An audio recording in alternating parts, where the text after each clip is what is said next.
Is it just us, or does it seem to be more and more great music released every year? As we come to the close of 2018, it's been harder than ever to pick the 10 best albums that have come out in the past 12 months, let alone order them.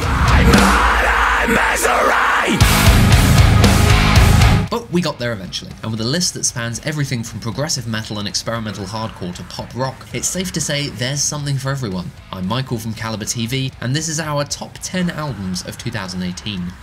Number 10, Cane Hill, Too Far Gone. I should have known you were the Lord of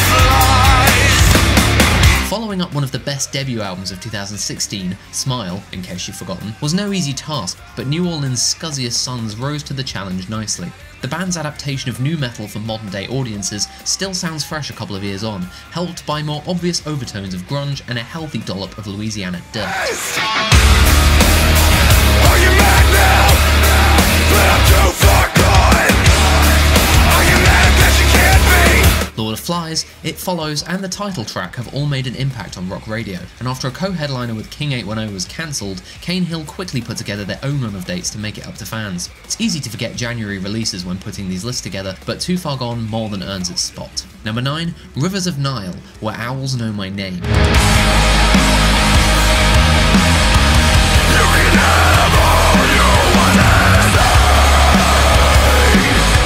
Technical death metal and 70s progressive rock aren't the most natural bedfellows, unless you're Opeth, obviously. But this Pennsylvania quintet clearly haven't gotten the memo. The autumnal installment of what's set to be a quadrilogy of seasonal themed albums, Where Owls Know My Name is one epic journey.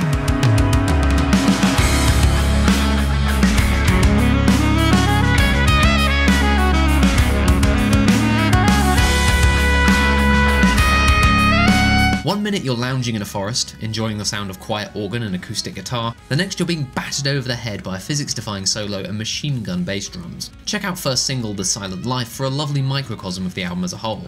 The very best thing about this album though, is obviously the saxophone solos. Saxophone. Number 8, Don Broco, Technology. Ooh, you play it cool with me.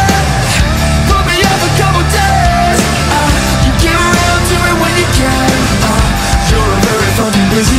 Nobody's going to argue that this is the cleverest, almost musically challenging album of 2018, but you'll struggle to find a better set of absolute bangers. One of those records where every track sounds like it could be a single, Technology is the perfect soundtrack to getting drunk with your mates and dancing about in your underwear.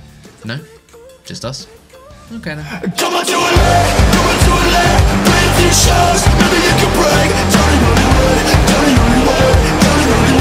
As a fellow Brit, there's nothing quite like Come Out to LA to bring the sunshine vibes on the darkest night, and Pretty might just boast the riff of the year. The only thing we're not so keen on is the album cover, but hey, you can't have it all.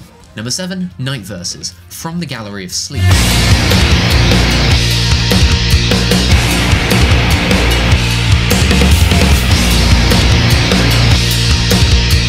It's not every year that you'll find an instrumental album topping these lists, but not every instrumental album is as mind-blowing as From the Gallery of Sleep. Following the departure of vocalist Doug Robinson, Night Verses decided to plough on as a three-piece and created a sonic masterpiece themed around the limitless scope of dreams.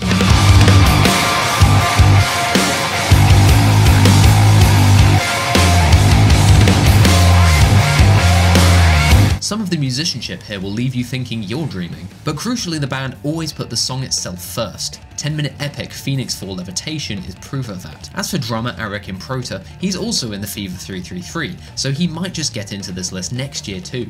Greedy bastard. Number 6, Rollo Tomassi, Time Will Die and Love Will Bury It.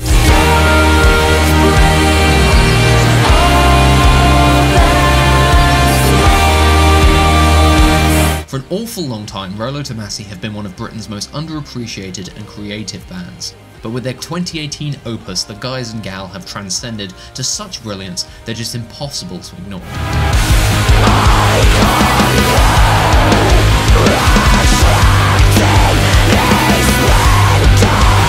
Building on the perfect storm of classical beauty and thunderous noise that was 2015's Grievances, Time Will Die and Love Will Bury It is the sound of a hardcore band attacking the Blade Runner soundtrack, and it's glorious.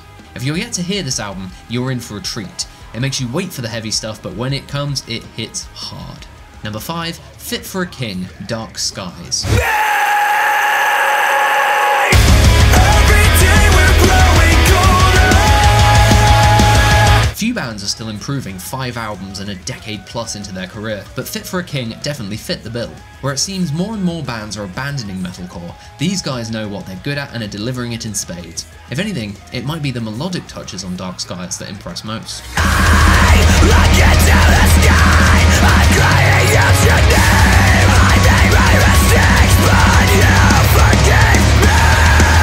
Pit Warriors aren't going to be let down though, and if HBO are looking for some killer breakdowns to soundtrack one of the battles in the last series of Game of Thrones, several on this album would be, well, fit for a king. Or queen. Team Daenerys! Number 4, Dance Gavin Dance, Artificial Selection. I know what's killing me. Don't need your love or sympathy. Who needs Johnny Craig, right? Whisper it, but it looks like DGD have finally settled on what will probably turn out to be their classic lineup. On Artificial Selection, guitarist and general cool dude Will Swan set out to create the band's most diverse album to date, and anyone familiar with them will know that's quite a challenge.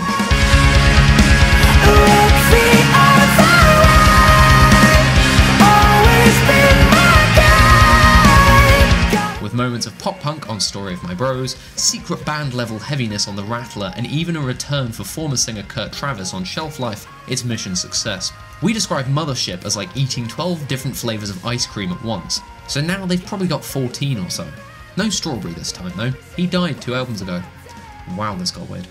Number 3, Ice Nine Kills, The Silver Scream. On the American nightmare with American dreams of killing the bodies while you kill shame. After putting together a bibliography of wonderful nightmares on every trick in the book, INK set their sights on Hollywood for their latest malevolent creation. Turns out cinema has brought the best in the band out, and The Silver Scream has scored rave reviews with critics and earned Ice Nine Kills their highest chart placings to date. You can save yourself or save your soul, but you need some man whose life you stole. Sharpening their gothic metalcore to a razor edge worthy of Freddy Krueger, the band's synthesis of heaviness and horror is more effective here than ever before. Grab some popcorn, cuddle up to a loved one and stick this on the stereo, but be sure to sleep with the light on. Number 2, Beartooth, Disease. It's like holding on when my grip is lost. I still feed my insecurity when I know the cause. We've come a long way from Attack Attack. The 12 anthems of catharsis that make up Disease are so honest and powerful in their emotional content, you never could have guessed that the guy who wrote them was once in a crabcore band. Caleb Shomer has proven to be the Trent Reznor of metalcore, delivering molten fury and arena-ready melody in equal measure. Save your breath, it's all turning into static. There's no chance you're winning this fight. Kill the lights and let's do a little dancing. Greatness or Death, Believe, Bad Listener, so many killer tunes. We never could have guessed that Beartooth would top Disgusting, but they might just have done that here. Most mind-blowing of all, Caleb is still only 25 years old. Where the hell will he go from here? We at CaliberTV cannot wait to find out. Before we reveal the very best album of the year, here are a few honourable mentions to check out beyond the top 10.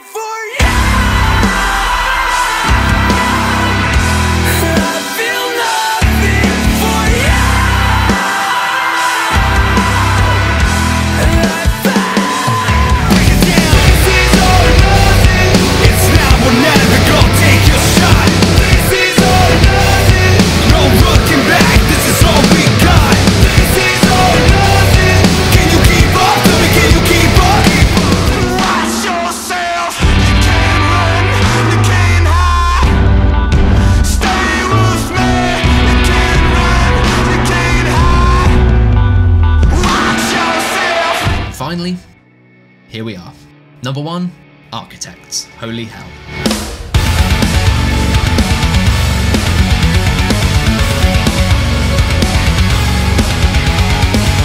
It's difficult to know where to start here. If you've even a passing interest in Architects, you'll know the tragic circumstances that have led up to this point. Doomsday was the first indicator that the band still had plenty left in the tank, but the astonishing quality of Holy Hell remains an absolute joy to behold. Now the ocean is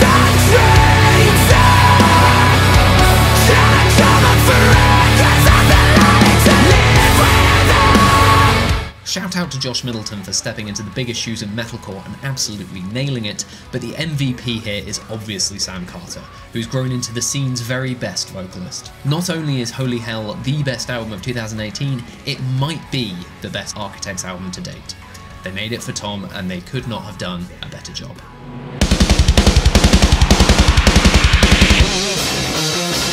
What's your favourite album of 2018? Let us know in the comment section below. Like this video and subscribe to CaliberTV for more like this, as well as loads of interviews and live videos of all your favourite